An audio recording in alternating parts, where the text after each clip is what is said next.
Hey guys, Pord now back with you, and this is gonna be my review of the fourth episode of His Dark Materials, the fantasy version of Philip Pullman's novels, which has been produced by the BBC and HBO, a co-production. And this episode is called Arrival in the North, and it just aired a couple of hours ago on the TV, and I'm going to get into it. And the wheels are really starting to kick into gear in this drama. I'd probably say this was the best episode yet. I was really sort of grabbed and taken along with it, and you get some good character growth, character development, a bit more added to the universe. And it's quite a big episode just because it's the episode which introduces the famous bear, which is one of the great visual characters of the novels. And it's a big moment with a lot riding on it because famously in the film version, which came out in like 2007, I think, something like that, a lot of people were disappointed with the bear, sort of thinking the CGI was a big letdown, and it looked very sort of phony. But luckily I can report it's not a problem here. The bear looks really great. It looks very convincing. It has a presence to it. I'm not quite sure who voices it, but he does a really great job. He really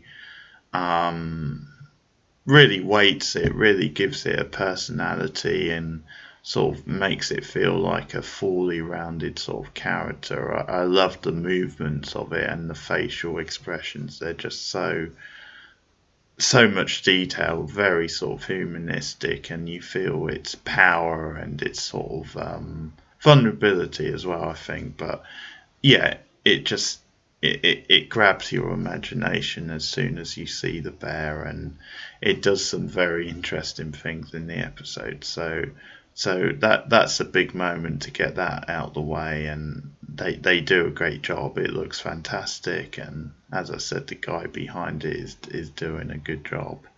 And it really feels like we power forward in this episode.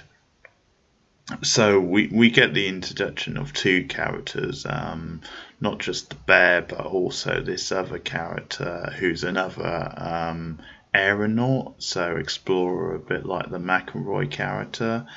And I'm going to call him the cowboy because he has the look of a cowboy. He talks a lot like a cowboy in a way. He also reminded me a bit of Mahoney out of the Police Academy films. I thought he had a similar kind of cocky, type sounding, just swagger to his voice like Mahoney did in the Police Academy. Sort of quite deadpan in a way as well, but he's this. We see him in like up in the air, and it turns out he's on the same adventure as they are. We see him with his demon, which is a rabbit, which the rabbit gets some amusing lines and reactions. At one point, he's in a bar fight, and it's because he's trying to find out where the bear is.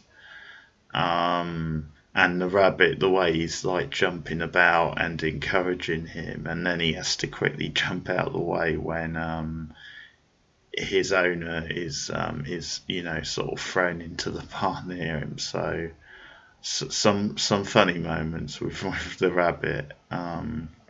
But yeah, we find out they're on their way to the same place. So them, and also obviously Lila and the adults, they touch down in this coastal town. And the reason they're there initially is to find a witch called Sarah, who it turns out the father knows from the past. So they're trying to find her because they believe she can be useful in their search to find the kids. So they go to like a doctor type character who's played by a very familiar looking comedian here in the UK. I always forget how to say his name. It's like Omar Jared or Javid or something along that lines.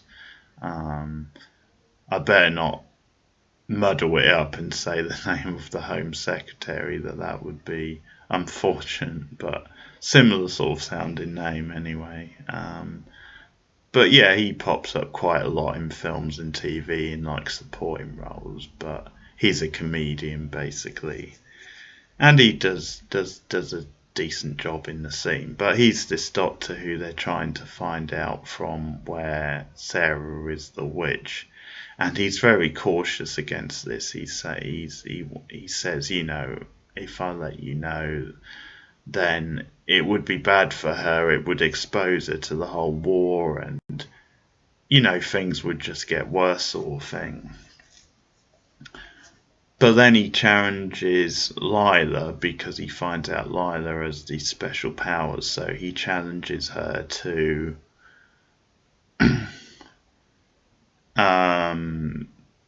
find out, because down in the basement there's, or the cellar, they've got like a series of like these jugs with some sort of essence in, and they're all essences of the witches. Um, and if Lila can use like the her device to figure out which one is Sarah's, then he'll aid them. He kind of wants proof of Lila's credentials, essentially. So she does just that. She locates Sarah's. So he says, you know, okay, I'll send a message to Sarah to get in touch with you. And he also says, you know, you might want to look up this bear. Lyric, his name is. He's you know, he's an armored bear, but he's since been sort of dethroned and lost his armor, and so that puts them on to looking for the bear. And so it nicely connects the two sides of the plot, all set in this one place, because obviously this new cowboy character is looking for the bear. States, something like that. Mr. School State, his name is. So they get put on the same sort of path, looking for Lyric. And yeah, it's a really good reveal when Lyra and the father sort of finally find the bear. And he just wants to be left alone, really. He's not in the mood for visitors. He's been kind of overpowered. He no longer has his armor and just isn't really interested in helping him. In them, sorry. And before this, we sort of hear a secret from the past concerning the father, and that is that he had a relationship with Sarah and they had a son together, and unfortunately it ended badly. They lost the son, and so it's a real personal moment, and the father breaks down and opens up to Lyra, and she obviously comforts him. So you get a bit more character sort of growth with the father.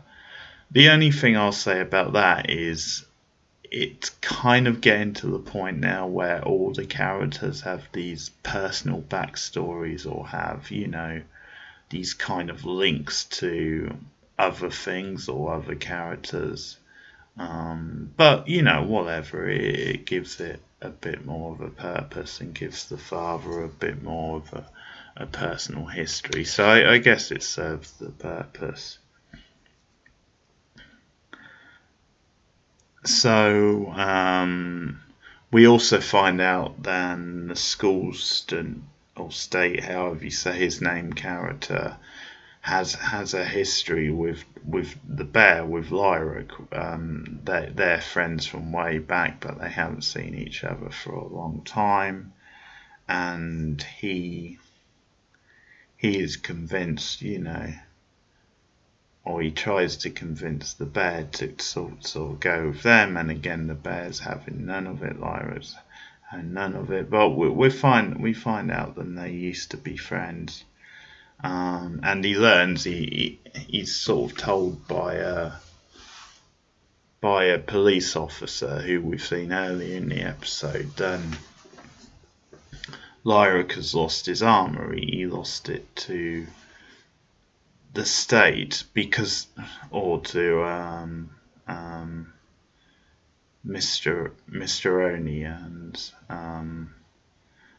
but we find out, we sort of hear earlier then Lyric originally lost his armor in a battle, or sorry, not a card game, more like to the cowboy character.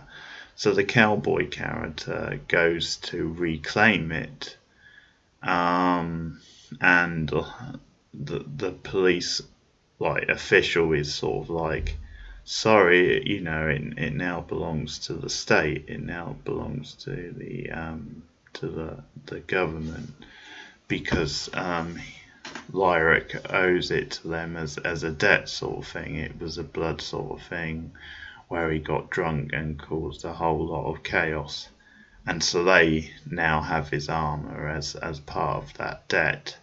And so it's like Lyric is essentially entrapped now on this island and can't really go anywhere, can't really do anything.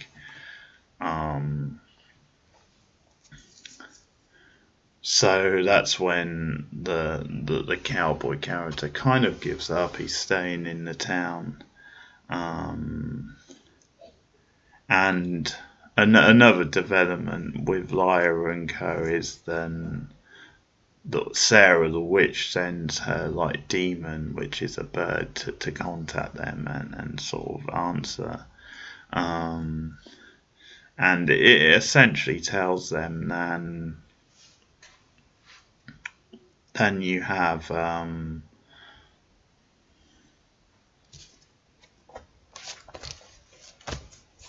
it tells them then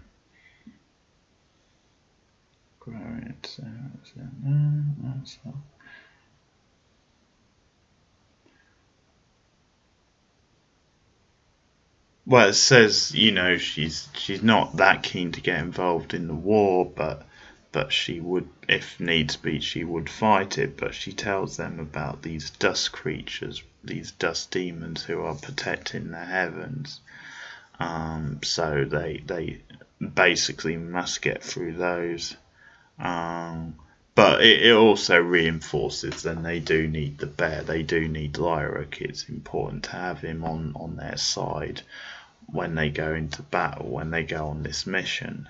So again, this is all set in the thing. And Lyra, and there's some sort of cute, funny little moments with Lyra and this new aeronaut. So she goes to him in the bar when he's having breakfast, and she's kind of, trying to gold him and she sort of nicks his bacon at one point, and she's trying to get him to agree to, sort of force the bear's hand, or sort of try and convince the bear to go with them. And that's when he tells Lyra about the bear and about the armor. So you're starting to get some decent chemistry between those two characters. So Lyra goes to the bear and tells him the truth, tells him about, because she actually locates his armor with her device. And this is probably the scene of the episode, because the bear just bursts out in a rage. He starts bounding across the land, crashing through things. It's a real, it's full of rage, but it just looks really, really spectacular the way the camera follows it and it charges through. It just looks so poetic and visual and sort of powerful. It really sells the strength of this thing and the rage. And I really like how Lyra chases after it, tries to convince it to calm down, to stop, and just the shots of Lyra in between like these little kind of fences, these little metal fences as she's running along trying to catch it, and at certain points, they sort of fall down and almost squash her. I really like those little intricate sort of little shots and the frantic nature of it. Very well done, that sequence.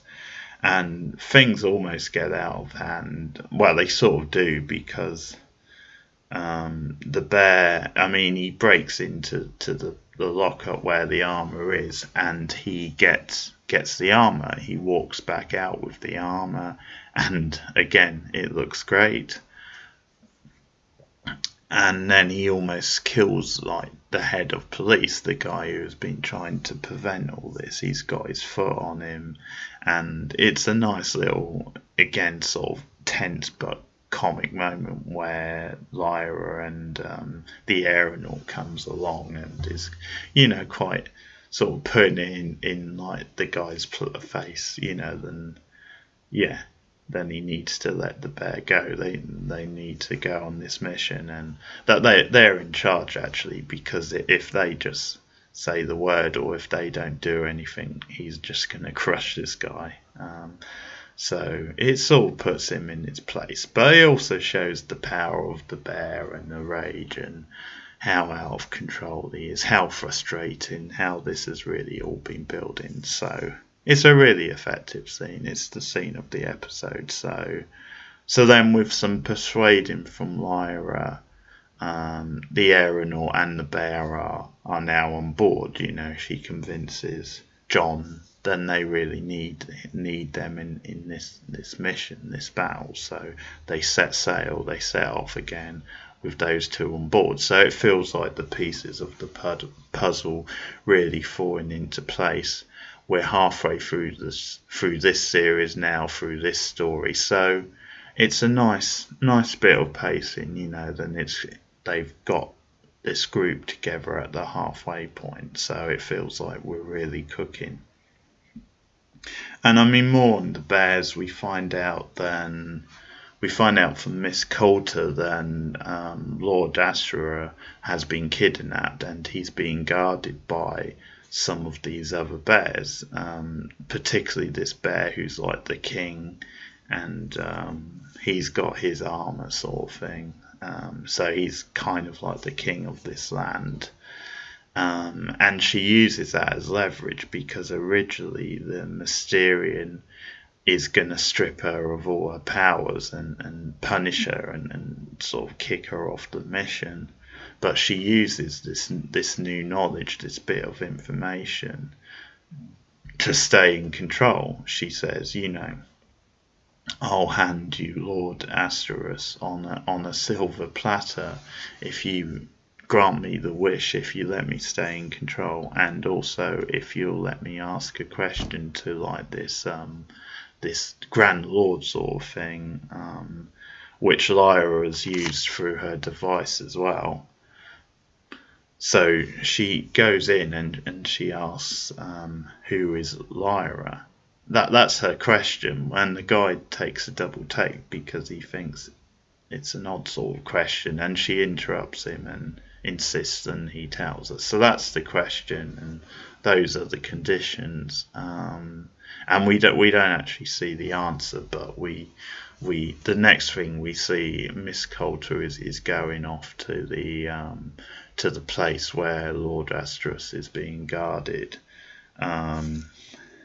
And what she's essentially trying to do is try to recruit this evil bear, this king of the place, who's guarding Azrael. And so they sort of leave that open, but that's kind of what she's doing. She's saying, this is a big war. We need you on our side. It's important. And she's really planting the seeds and trying to convince him. And again, Ruth Wilson is fantastic. Just the delivery of the lines. She's just so into the character. She really weights the words. It's really great delivery of the dialogue from Ruth Wilson. And again, she's so like slippery and manipulative. Great acting once again. So that's kind of the main parts of this episode, and yeah, enjoyable. I thought it was the best one there, and we got a lot of good character growth. We got a lot of things really coming together now for the second half of the series and the story. So that's been episode 4 of His Dark Materials, my review. Let me know your thoughts in the comments below, what you thought of this episode and how you think the series is coming along in general.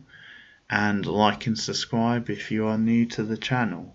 Thank you very much, and I'll see you guys again soon. Goodbye.